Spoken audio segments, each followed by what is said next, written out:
Guys, ഞങ്ങളിപ്പോൾ എത്തിയിരിക്കുന്നത് ബാണാസുര സാഗർ ഡാമിലേക്കാണ്. കുറെ പടിക്കെട്ടുകൾ കയറിയാണ് ഞങ്ങൾ അവിടെ എത്തിയത്. പിന്നെ നടന്ന് കാലൊക്കെ വയ്യാതെ ആകുമ്പോൾ സോളാറിന്റെ ഷെൽട്ടർ ഉണ്ടാകും. അതും കൂടാതെ ഇത് മണ്ണ് കൊണ്ടാണ് നിർമ്മിച്ചിരിക്കുന്നതെന്ന് പറയുന്നുണ്ട്. പിന്നെ ഞങ്ങൾ അവിടെ ഇരുന്ന് കുറച്ച് ഫോട്ടോസൊക്കെ എടുത്തു. പിന്നെ അങ്ങനെ കുറച്ച് കാഴ്ചകളൊക്കെ കണ്ടു. അങ്ങനെ ചെന്നു.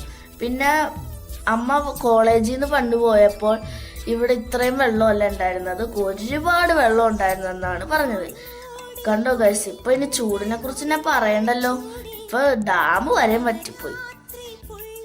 കേരളത്തിലെ വയനാട് ജില്ലയിലെ കൽപ്പറ്റയിൽ നിന്ന് 21 കിലോമീറ്റർ അകലെ പടിഞ്ഞാറത്ര ഗ്രാമപഞ്ചായത്തിലെ പശ്ചിമഘട്ടത്തിൽ കബിനി നദിയുടെ പോഷക നദിയായ കരമൻതോട് പുഴയ്ക്ക് കുറുകെ സ്ഥിതി ചെയ്യുന്ന അണക്കെട്ടാണ് ബാണാസുര സാഗർ അണക്കെട്ട്. 1979 ഈ അണക്കെട്ട് നിർമ്മാണം ആരംഭിച്ചത്. 1 കിലോമീറ്ററോളം നീളത്തിൽ മണ്ണുകൊണ്ടുള്ള ഈ അണക്കെട്ടാണ് നിർമ്മിച്ചിരുന്നത്.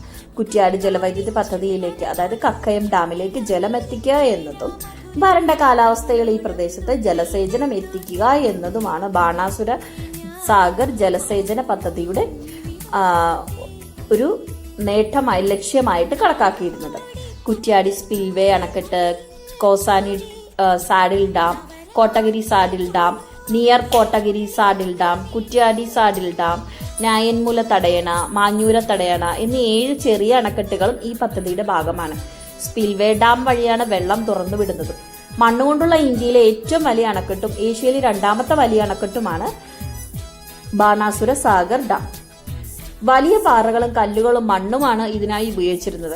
685 മീറ്ററാണ് ഈ അണക്കെട്ടിന്റെ നീളം. ബാണാസുര മലകൾക്കിടയിലായി 33 ലക്ഷം ക്യൂബിക് മീറ്റർ മണ്ണ് ഉപയോഗിച്ചാണ് നിർമ്മിച്ചിരിക്കുന്നത്. 190 കോടി രൂപയായിരുന്നു അന്നത്തെ നിർമ്മാണ ചെലവ്.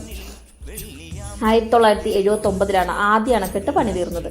ഒരു ചെറിയ കനാലും അണക്കെട്ടും ചേർന്ന് ഇന്ത്യൻ ബാണാസുര സാഗർ പദ്ധതിയുടെ ഭാഗമായാണ് തുടക്കം.